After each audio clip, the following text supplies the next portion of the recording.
London in 1792 would have been quite the place to be. The age of reason is in full swing, revolutions are erupting, the printing press is on fire with new ideas.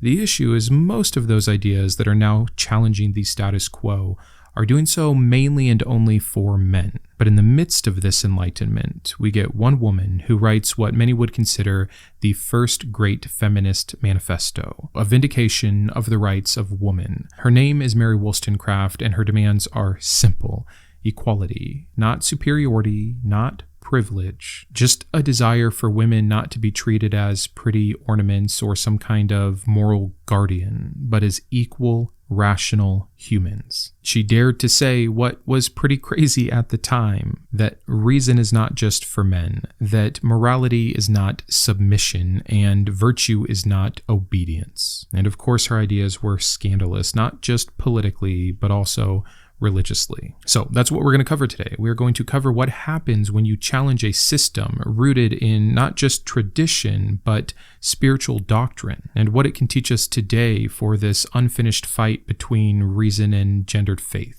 And something I've been wanting to point out here, I'm trying to cover it more, I did so with Hitchens and Bertrand Russell on my last episode, is that none of these people are perfect. I'm not trying to claim they are, most people aren't trying to claim they are, and unlike religious heroes who have to have their reputations upheld perfectly and all of their misdeeds swept under the rug and tried to be erased, we can talk about these people and their flaws. Most of these people are indeed still a product of their time and place, and there's some things that Mary gets wrong here. But what I try to focus on in this series are the great minds that were able to, despite their current circumstance, move progress forward, even if just a little. It's more than most of us could ever do in our lifetime, and I think that it should be a guide for us, even if they're not perfect, because nobody is. So we will cover her flaws as well. Flaws that, by the way, were attributed to most men without a care in the world, which kind of just proves her point. But we're going to dive in here. I want to start by setting the stage, talking about the cultural context at that time and women's role both in politics and religion. Before I do, a cute story. I have to talk about my kids sometimes. How this came up, why I wanted to speak with her, is I was watching Little Women with my kids, the newest one with Florence Pugh and Saoirse Ronan, not the 1996 one, which is also great. I love that story in general, especially fun to watch it with my daughter and see these four very different types of women. And one of the opening scenes that caught both of my kids off guard was the struggle of Jo's character in trying to be published, specifically due to being a female. And so we were kind of talking about that, and back then it was different. Well, why, Dad? And just beautiful to see the innocence of children who otherwise would never consider that one sex should be less than another. This is something we did to ourselves and that we have had to teach others to continue to do. That's not the point. So we're talking about females in writing, and so I tell my daughter the example of Mary Shelley, who at 17, maybe 18, wrote Frankenstein, and what a huge hit it is, and I showed her my copy on the bookshelf, and it was just a fun way to explore these ideas with her. And then I thought of her mother, who is Mary Wollstonecraft, which many people don't recognize, who actually died shortly after giving birth to Mary Shelley. Just amazing what was carried in those genes, and of course the influence still from her father, who has a unique story in his own right. And then Mary Shelley, of course, got the last name from marrying Percy Shelley, who I covered in this episode. It's also interconnected and cool to see this happen, but we'll get back on track here. So let's talk about 18th century England at this time. It is simply steeped in a Christian moral framework. It didn't matter if you were Anglican, Puritan, or Catholic. The role of women was extremely consistent. Obey God by obeying your husband. This is your place. This is what makes you good. This is how you add value. Be a proper and prim wife. Produce children. It's a story as old as time, and you don't need religion to have these rules enforced, but many religions do. No wonder they were so embraced by so many patriarchal type men. So the Christian ideal woman is drawn biblically from two examples. You have Eve and you have Mary. Paul makes sure that we know that the reason he limits women's power is not because he was talking to women at that time in that church and it was a one-off, but no, because Eve was the first to sin. It was her curiosity and disobedience that brought sin and death into the world. Eve is the warning tale for the dangers of women unleashed. But then you have the contrast with Mary. mother of Jesus, chaste and virgin, obedient and silent, a pure vessel for God to work through, who cares about her desires. She was there to serve, to help create space for a man that would go on to do something greater. I'm not exaggerating these points. This is the thinking of the day. It is the thinking still for a lot of Christians today. So these two women give us kind of our theological bookends into the spectrum of what a woman can be or should be, and thus how we should be controlling women's behavior, especially through shame, modesty, and silence. Again, going back to that Paul example. Let a woman learn in full submission. I permit no woman to teach or to have authority over man. She is to keep silent. These are the words of the New Testament, Paul, where we get most of our ideas about Christianity.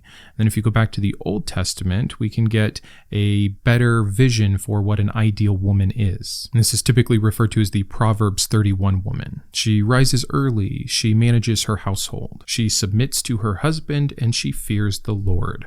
There's more there, but those are the main points. This is what you want when seeking out your wife. This is how women were to raise their daughters so that they could become good wives. And we still have the Christian sermons and the catechisms and the tracts from this time. We know that a woman's value was directly tied to her virtue, to her piety, to her deference toward men. And a woman with too much knowledge, remember the sin of Eve, that's a very dangerous thing. Again, Paul warns us if a woman wants to learn something, she should not raise her hand or stand up in the church. She should quietly, after the fact, ask her husband. Do not seek outside knowledge. It's going to lead to horrendous things, if you are a woman, that is, like pride, rebellion, witchcraft even. See this video here for how the Puritans really took that to heart. So, getting to Wollstonecraft, she recognizes that this is not merely a cultural issue, that it is rooted so much deeper. A moral and theological system designed purposely to keep women intellectually dependent on men. Now, I want to be clear, knowing the basis for this channel, she didn't go on to be some great advocate against religion. She never claimed atheism or anything like that, but in her writings, we can absolutely see that she recognized the church's role, scripture's role, religion's role in this suppression, and she just couldn't stand it, this idea of needing to be passive instead of proactive. Beautiful, but not brilliant. Obedient, not opinionated. What man wants that? And again, she's attacking the religious and the secular, whoever's in power, whoever is continuing this narrative. She talks about how they work together to raise women not to be thinking beings, but charming objects. All she wanted was autonomy. A quote from her, "Taught from their infancy that beauty is woman's scepter, the mind shapes itself to the body, and roaming round its gilt cage only seeks to adorn its prison."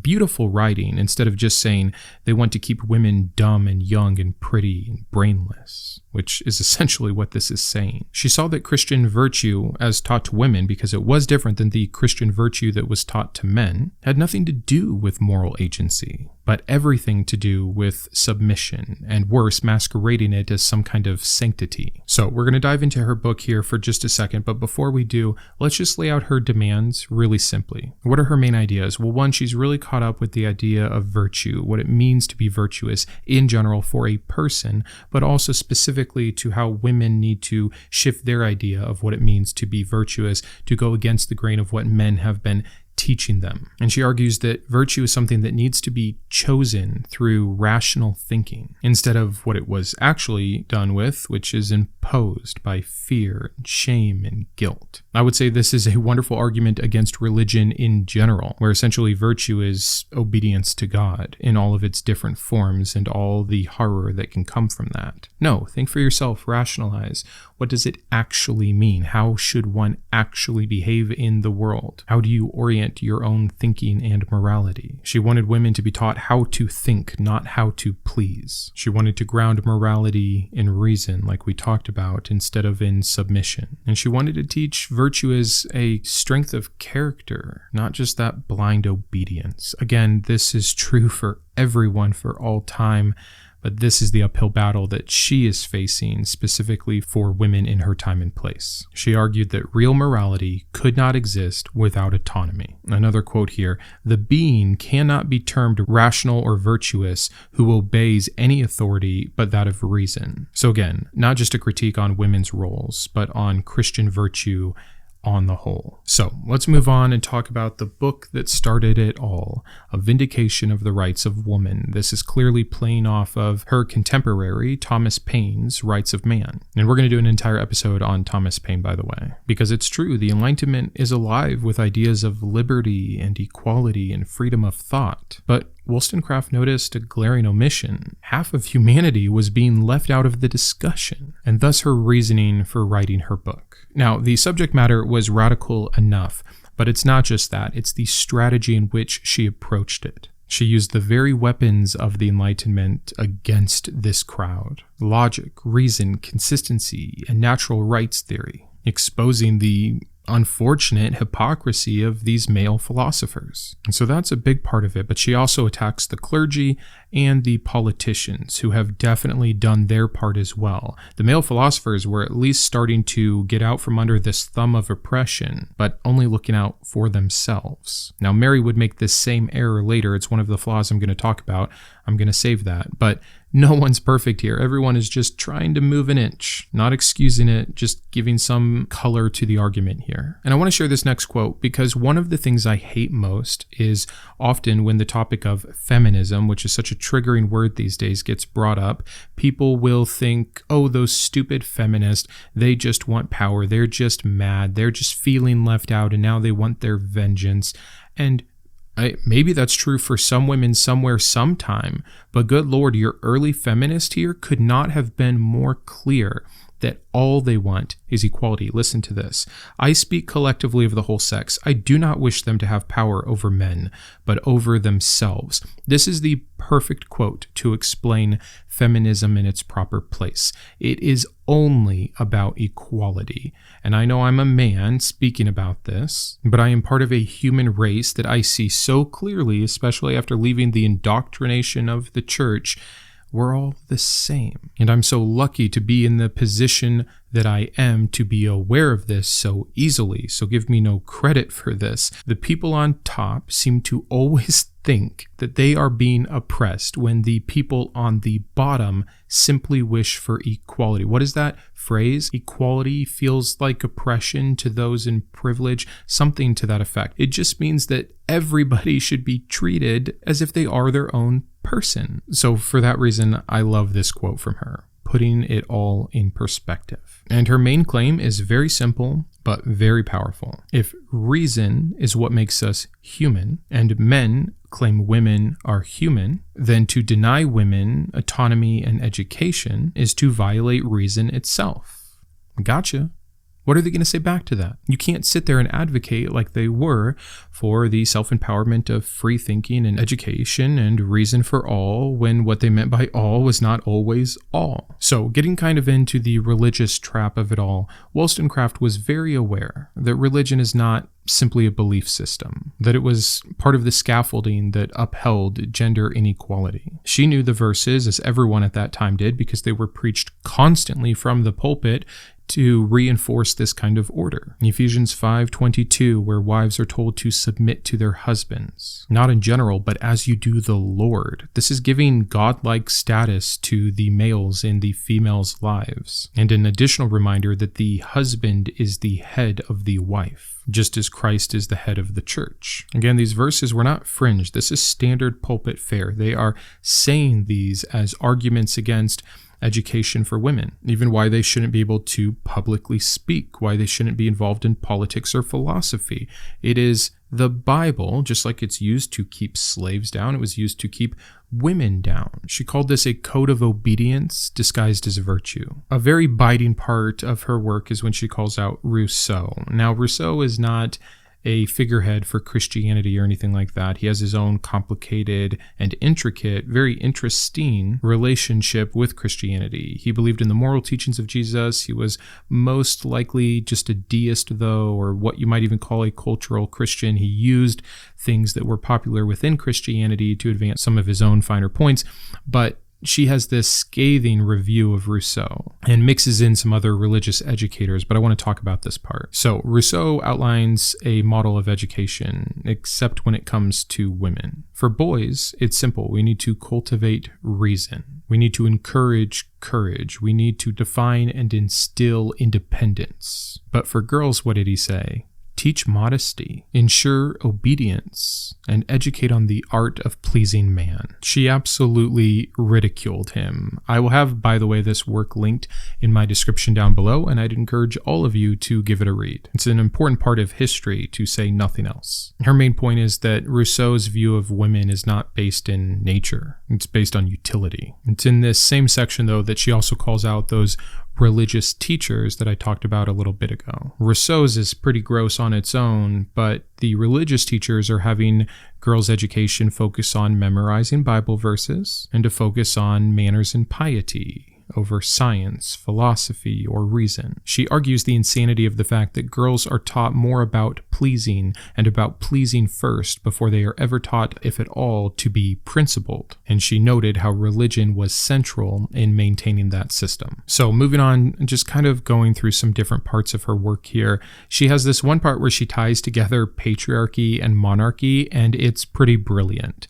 A very quick quote from it, just to set the stage, is "The divine right of husbands, like the divine right of kings, may it be challenged." It's so much more than a quip. She goes into this and just dismantles how both of these systems are keeping women under in an unfair and hypocritical sense. By the way, in this section, she makes it clear that she doesn't want women to necessarily be treated like men, just that they also be granted the full dignity of moral and intellectual development. This is what I love. She will just lob these bombs at the hypocrisy and the immorality, the lack of virtue in all of these different systems and self-professed good things. But she doesn't say, well, so then give me this, this, and this. She says, no, I'm keeping it simple. Always one thing in mind: equality with rationality. And by the way, I would still be sharing this story if it had nothing to do with the church, because one of the things that I want to help people with through this series is deconstruction in general,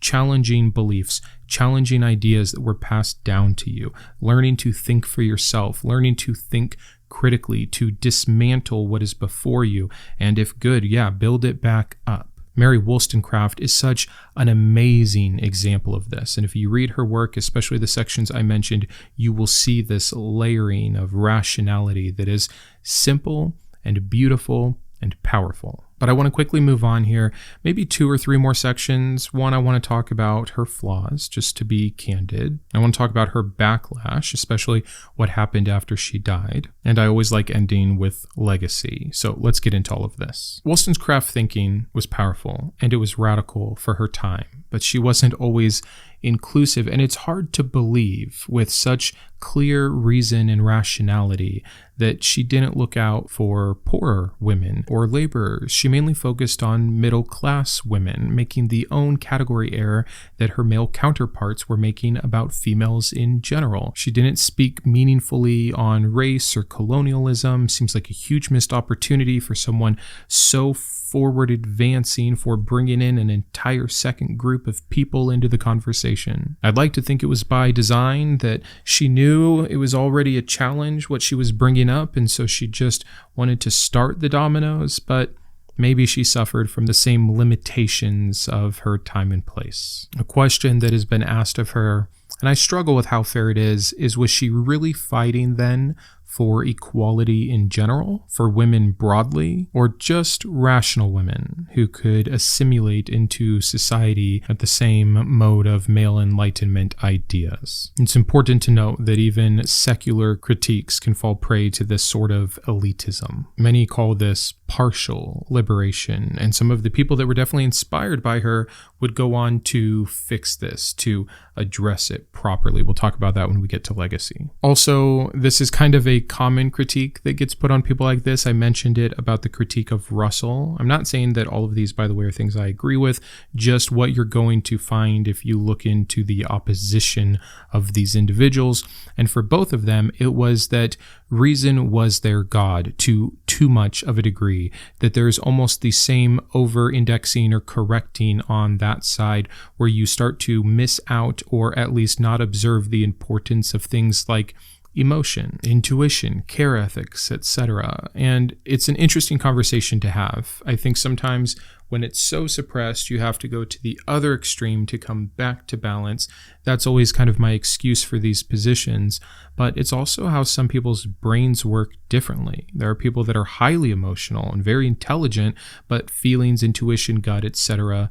rule. And then you have people who are reason. It has to be logical, mathematical, precise, and often, not always, thinking that errors on this side of the spectrum can lose sight of the human experience a little bit, which again is what she is often critiqued of. But the criticisms didn't stop there. Society's response in general was pretty tough. She's mocked and ridiculed and of course branded as immoral. How dare a woman think or expect equality? Her husband piles on after her death, where he compiles an account of her affairs and her illegitimate child. And that was just the gotcha moment that everyone, especially the religious, needed. See, look what happens when a woman thinks. Look what happens when you give them a little bit of freedom. So she becomes a cautionary tale. She reinforced the stereotype to them of the fallen woman, Eve, versus the virtuous woman, Mary. She's an Eve. If we don't make them all Marys, they'll all become Eves. What a threat a free-thinking woman was to men. Now again, not endorsing her behavior there, just pointing out the hypocrisy and how it was used against her to such a strong and improper degree. It caused her intellectual merit to be forgotten, or at least ignored until it was forgotten, as her sexual history becomes the new narrative. But it didn't stay forgotten, and that's when we get to legacy. So, if the 19th century buried her, then it was the 20th century that dug her back up. She had great influence over many people that would come after her, like John Stuart Mill on his work The Subjugation of Women, or The Second Sex by Simone de Beauvoir. Modern secular feminism in general still champions her, especially in its critiques of religion's role in patriarchy. And of course, this still matters. We're still fighting these same battles. It might not be the 1950s housewife anymore.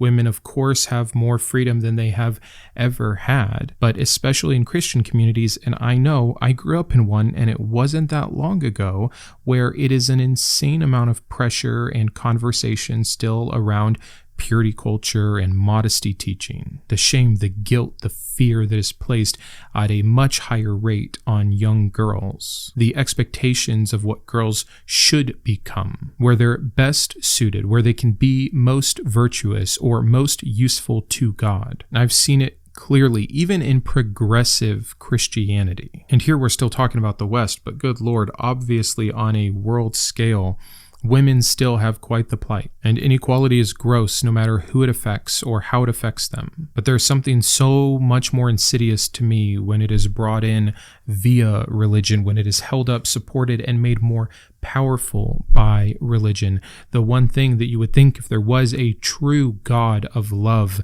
and peace and justice who actually created everyone, actually loved everyone, and had a plan for everyone, half of the population wouldn't have been denigrated immediately by this God, placed in a total position of obvious subservience from the biblical stories. It's quite insane to me how women, and I think this about people of color as well, both categories here, who, if they read the Bible, if they saw how little God thought about them, what an afterthought they were, what property and cannon fodder they were willing and able to be in his sight, how they continue to love and feel like they have a personal, beautiful relationship and serve this God is insane to me. It's insane to me in general that anybody does once acquainted with the Bible. But myself, as a white, straight, landowning man, I was like the cream of the crop, biblically speaking, who could benefit and gain from this religion. And even I see how disgusting it is. If I had read myself in those pages as the piece of property, as the lesser version of creation, I'd like to think, I'm sure that my indoctrination still would have kicked in, but that it would have been at least a little easier for me to escape it. I know I'm way off base here, and I don't mean to offend if you took anything I just said poorly. Really, it's that this God doesn't think well of you, not me. But I digress. I was so happy to share this video with you to teach you and hopefully expose some of you to this wonderful thinker. I hope that we can take her example, like I hope with everybody that I cover, the good parts, that we can use them as examples for deconstruction in general, for free thinking, for critical thinking, for rationality and reason. We would all do well to continue in her footsteps, where mainly what she did, again, the great part, what made her so strategic, was holding up a mirror. You said this is how it looks. What do you think? That's what I try to do on my channel 3 days a week, holding up a mirror to religion and ideally letting it break under the weight of its incorrectness and harm. So if you like these Thinking Thursday episodes right now, please be sure to subscribe if you have not. Like, share, do all the things. Please help. There's about 10,000 of you right now that show up for each of these episodes. And that's crazy cool, but it's still the worst performing kind of video on my channel. So thank you to all of you who are here and enjoy this. I'll see you Sunday for a new video. And until then, keep thinking. I wanted to personally thank my top tiers of support: my Iconoclast, Anne, Boris, GVI, Jimmy, Joe, Kitboga, Matthew, Perry, Shawn, and Steve; my Humanist heroes, Craig, James, Jarrod, Kristi, and Matthew; my Atheist advocates, Aquitar, Caleb, Dan, David, Drew, Jeff, Jeffrey, Julie, Malcolm, Paul, Sparky, and Thomas; as well as all of my secular scholar patrons. If you believe in the mission of this channel or you just enjoy its content, please consider joining these fine people.